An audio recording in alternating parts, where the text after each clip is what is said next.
Today, we are going to take $1,000 and build a dividend portfolio. The reason that I like dividends is because they are a true form of passive income. All you have to do is literally buy the stocks, you go to sleep, you wake up, and at regular intervals throughout the year, boom, you get dividends. So let's talk more about that today, and let's roll that intro real quick.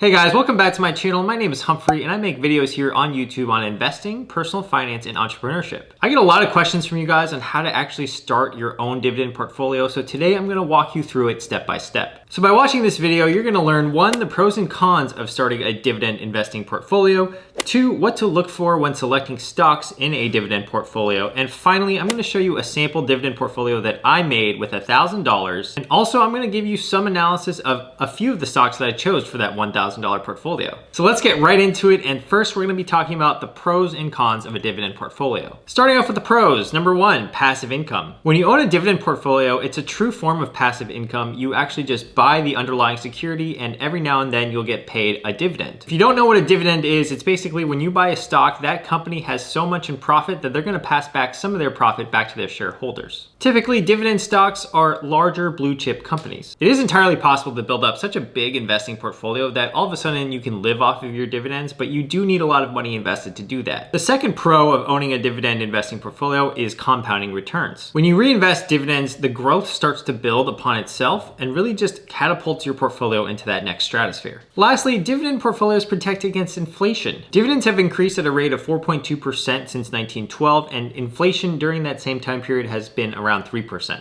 There are some cons in investing in a dividend portfolio, and let's go over them really quickly. The first is that you only own large cap corporations and companies, and the reason is because a company that can pay you a dividend is already established, and the majority of dividend paying stocks are blue chip stocks. So in terms of diversifying your assets across all different types of companies, such as smaller companies that have a huge growth potential, you don't really get that with dividend paying stocks. Second, your returns might be limited. When a company pays out a dividend, after a stock goes ex-dividend, the share price typically drops by the amount of the dividend paid to reflect the fact that the new shareholders are not entitled to that payment. Lastly, companies can cut their dividend at any time. They're not actually guaranteed, and a company actually doesn't owe you a dividend just for owning their stock. Now, obviously, some of the dividend aristocrats, as they're called, have been paying out a consistent dividend over the past 25 years and also growing their dividend over the past 25 years. So they're not likely to cut their dividend, but for example, a big company like Disney just cut its dividend this year. And that's one of the cons. You just don't know if dividend paying stocks are gonna continue paying a dividend or not. So those are the pros and cons of owning a dividend investing portfolio. I would say if you're a long-term investor that's looking for some cash flow, then a dividend paying portfolio is actually a pretty good idea for you. If you're someone who prefers a lot of growth and wants to diversify across a large number of companies, not just large cap, but also small, mid caps, and other types of investments, then a dividend paying portfolio might be a little bit too safe or a little bit too boring for you. But let's say we want to invest in a dividend paying portfolio. What are the key components we should be looking for when actually starting our own dividend portfolio? The first thing I like to look for is a company that has a track history of paying their dividends. The last thing that you would want when investing into a dividend paying stock is that if it cuts its dividend, that is no good. To find out how much a company actually pays in a dividend, you can look up their ticker symbol on Yahoo Finance, Google Finance, or if you just want their dividend history, there's dividend.com. The second component for a dividend investing portfolio is to look at the yields, but don't chase the dividend yields. So different companies will pay a different amount of a dividend, and that dividend as a percentage of its share price, that's actually known as dividend yield. For example, a company like AT&T pays a dividend of $2.08 a year, which as a percentage of their share price is 7.33%. Compare that to Home Depot, which pays almost triple at $6 of dividend a year, but as a percentage of their share price, it's only 2.23%. So if you invested $1,000 into AT&T, you would get 7.73% of that back every year. And if you invested $1,000 into Home Depot, you get 2.23% of that back every year. The biggest note here, though, is that high yields are not always a good thing. Many dividend investors get caught up into really, really high yields, like they'll just go for the company that pays the highest percentage for their money back. But those stocks don't always return very well on a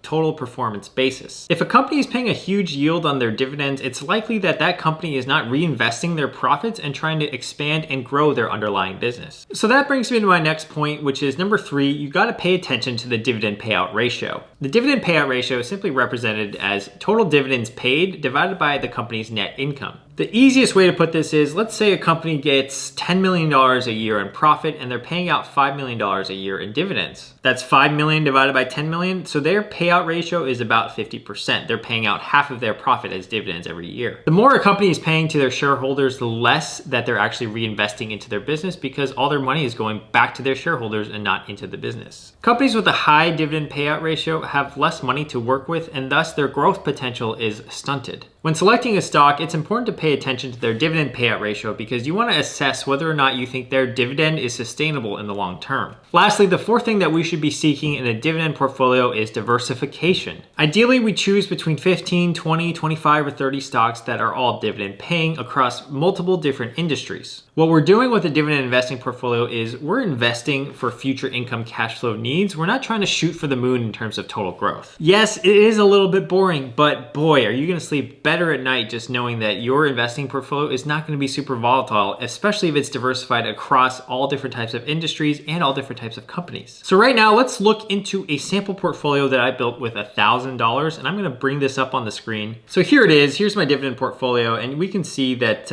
if this is called the "If I Only Had $1,000 Dividend Portfolio."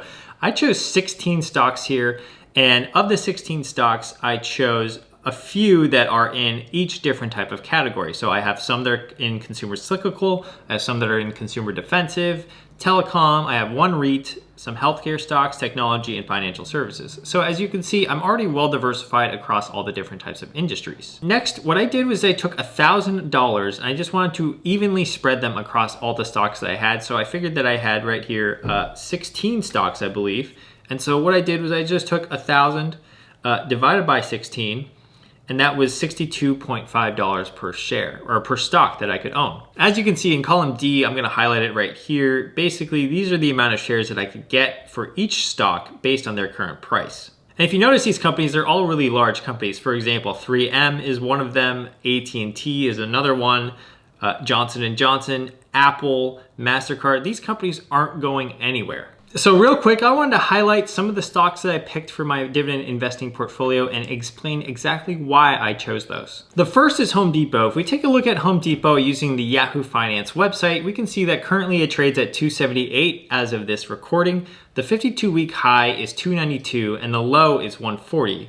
They pay a $6 dividend per share at 2.2% yield. If we take a look into their statistics, we see that they have a profit margin of 9.91%.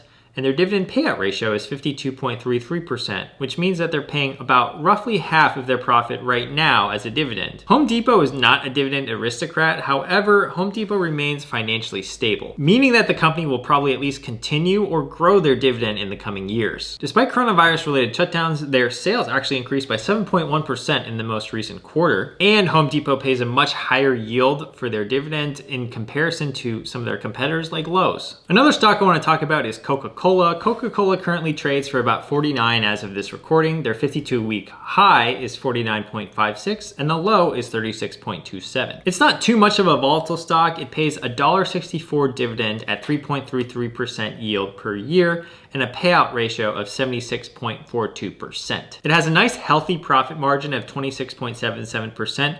Coke has one of the longest running dividends ever. It has been paying and increasing its dividend for the past 58 years, which actually gives it a better status than Dividend Aristocrat, which is actually called a Dividend King. I think this is another good company to hold in a dividend investing portfolio because simply one, it's not going anywhere. Two, the dividend has been continuing for the past 58 years. It's pretty much guaranteed at this point. And three, it's kind of recession proof. I think that people are going to be drinking Coke no matter if the economy is good or the economy is bad. I will say that with Coke, you're not going to receive a ton of growth out of it, but you will receive a consistent dividend, which is actually quite nice. Lastly, let's talk about Visa. Visa currently trades at $201 as of this recording. Their 52-week high is $217 and a low of $133. The dividend right now is paying $1.20, which is not super high, and their dividend payout ratio is a modest 21.86%.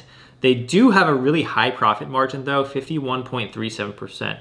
And I would buy this stock to get a mix of a slight dividend, but mostly for the appreciation of the underlying company's stock. As of Q2 2020, growth in debit transactions are actually going up, especially due to COVID-19, and the payment volume has been going up as well. Again, Visa is not going anywhere, and if anything, I think people are going to use credit cards way more than cash going into the future. So there you have it. That was a dividend portfolio that you could easily start with $1,000. I'm gonna be making my portfolio available to download so that you can analyze it. If you have any questions on money or personal finance, I have no problem answering it. I'm an open book, so you can always leave me a comment below. I hope you guys found this video valuable. If you did like it, please make sure to like the video and also subscribe to my channel. I post videos here on YouTube once or twice a week on personal finance, investing, and entrepreneurship. And also click the notification bell because you'll get notified every time I drop a new video. Feel free to follow me on Instagram. My handle is Humphrey Talks. I'll put it up on the screen right now. And if you're ever just bored scrolling the gram and you want to find me and just leave me a comment or send me a DM, I'm available to you guys there.